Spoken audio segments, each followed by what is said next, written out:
Caribbean Film Academy and Meaningful Project presented a special edition of CaFA Cinema Nights, the Diaspora film series, Migration, Experience, screening 4 short films giving different experiences of the Caribbean migration experience. A discussion followed.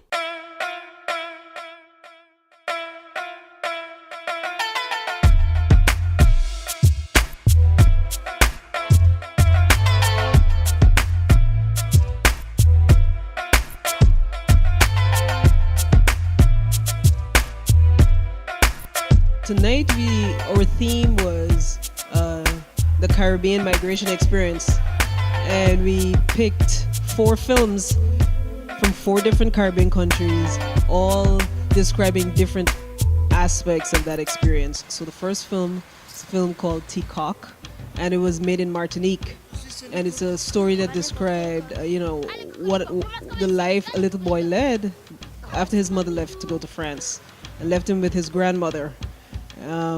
And what their relationship was like while he was there with her, and then what their relationship was like after he left to join his mother in France. If you were born and raised in a particular place, you want to see yourself and your family advancing. Mm-hmm. And if you don't see it, then you leave. The reason why I think a lot of people make the decision, even when our parents or our mother migrated or they left, is for that same reason, finances. My dad's sister, who is 96 now, the only one that's alive, explained to us why, what happened. She said, back in those days, we don't ask any question.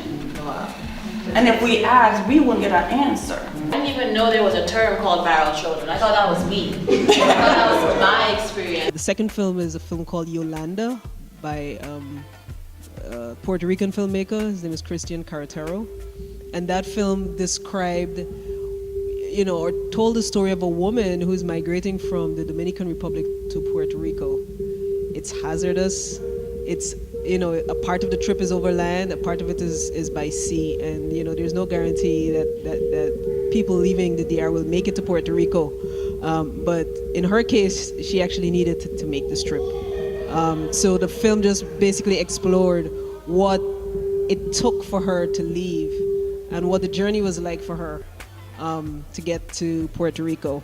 After we were reunited, we had a lot of problems bonding. I should say I had a lot of difficulties bonding with my mother again because there were trust issues on my end. There were a lot of other elements that kind of composed the straining our relationship. And fast forward, it took me almost 25 years to kind of come full circle as far as the sacrifices that my mom made for me and understanding that I also needed. My mom had an opportunity to leave, and she always tells this story, but she didn't, right? She said, I'm gonna stay with my kids, and it was 3 of us. I'm like 18 years or 16 years younger than my nearest sibling.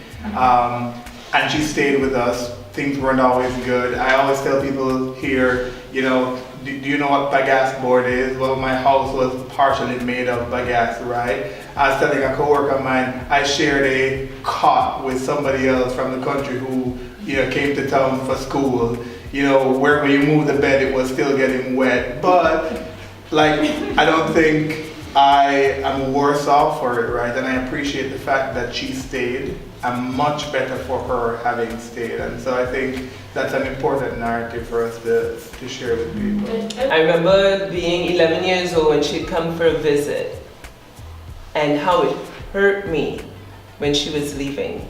So much so that I took her coat. They had come for carnival. I took her winter coat and I ran away in the airport, and and the girl saw me and I was really sad, and she said, what are you doing? And I said, my mom is leaving. I said, well, she said to me, you have to go and see her before she goes. And that is what made me take the coat and go back to where they were looking for me. But that left such an imprint on my mind that I knew that as a child in puberty and what my experiences were, and not having my mom and how I felt I knew that I did not want that to happen to my daughter. The third film was a film called Passage by Kareem Mortimer, who's a Bahamian filmmaker, and it describes the experience of migrating from Haiti to the Bahamas, and what it's like being out at sea, and what happens to people. What are some of the things that can happen to people on that journey? But people are making that trip, and despite the types of things that can happen, and what happened to the main characters in that story.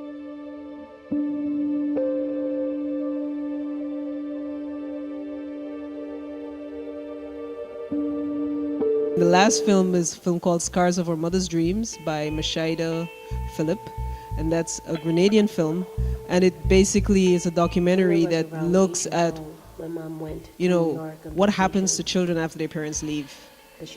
What Scars of Our Mother's Dreams. So our mothers and fathers are leaving to pursue their dreams in other countries, and they leave their children behind. And the film just takes a really in-depth look at what happens to those children who get left behind.